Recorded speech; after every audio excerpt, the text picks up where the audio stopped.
Bapak,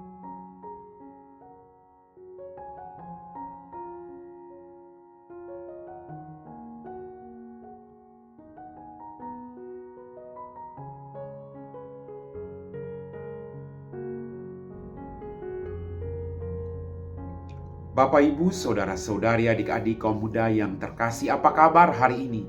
Semoga kita tetap diberikan rahmat kesehatan. Hari ini gereja seluruh dunia merayakan pesta Santo Simon dan Santo Yudas Rasul. Mari kita siapkan hati kita untuk mendengarkan firman Tuhan.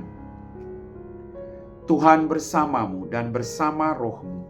Inilah Injil suci menurut Santo Lukas. Dimuliakanlah Tuhan. Sekali peristiwa Yesus mendaki bukit untuk berdoa. Semalam-malaman ia berdoa kepada Allah. Keesokan harinya ketika hari siang ia memanggil murid-muridnya, lalu memilih di antara mereka 12 orang yang disebutnya rasul. Mereka itu ialah Simon yang juga diberi nama Petrus, Andreas saudara Simon, Yohanes dan Yakobus, Filipus dan Bartolomeus, Matius dan Thomas, Yakobus anak Alfeus, dan Simon yang disebut orang Selot, Yudas anak Yakobus, dan Yudas Iskariot yang kemudian menjadi pengkhianat. Lalu Yesus turun bersama mereka dan berhenti pada suatu tempat yang datar. Di situ berkumpullah sejumlah besar dari murid-muridnya, dan banyak orang lain yang datang dari seluruh Yudea dan dari Yerusalem dan dari pantai Tirus dan Sidon. Mereka datang untuk mendengarkan dia dan untuk disembuhkan dari penyakit mereka. Juga mereka yang dirasuki oleh roh-roh jahat beroleh kesembuhan. Dan orang banyak itu berusaha menjamah dia, karena daripadanya keluar suatu kuasa, dan semua orang itu disembuhkannya. Demikianlah sabda Tuhan.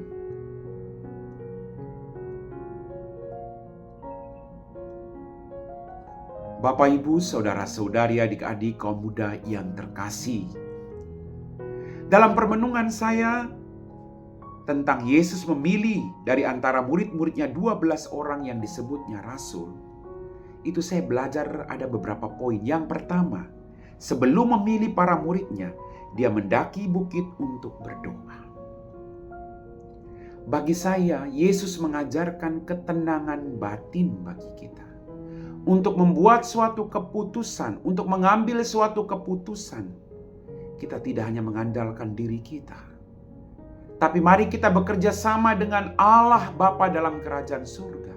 Kita mengandalkan Dia, memohon kuasa Roh Kudus untuk membantu kita untuk menentukan atau membuat keputusan dalam kehidupan kita. Kita harus selalu berdoa.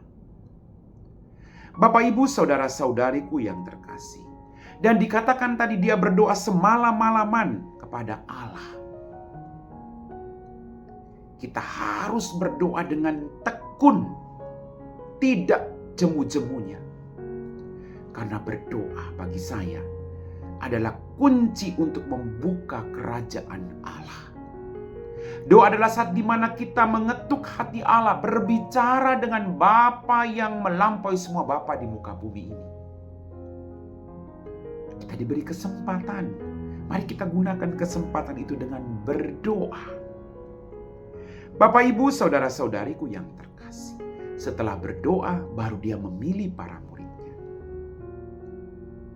Maka saya mengajak kita semua, kita belajar dari sikap hidup Yesus. Ketenangan, kedekatan dengan Allah, lalu membuat keputusan. Ini yang paling penting. Jangan membuat keputusan kalau kita galau, tapi kita mengandalkan kekuatan dari Allah. Hal lain yang saya renungkan adalah dia memanggil mereka dengan nama mereka masing-masing. Para muridnya dia panggil dengan segala kekurangan dan kelebihannya. Termasuk Yudas yang kemudian mengkhianati dia. Dia panggil, dia beri kesempatan. Tinggal bagaimana kita menanggapi kesempatan yang ia berikan, lalu berjalan bersama dia. Kita semua dipanggil, Bapak Ibu. Bapak, Ibu, Saudara-saudari, adik-adik kaum muda yang terkasih.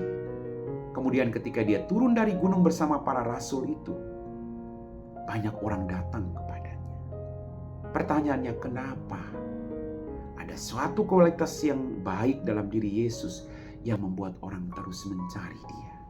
Mari kita tanamkan kualitas baik dalam diri kita, agar kemanapun kita pergi, orang berjumpa dengan Tuhan dalam diri kita. Amin.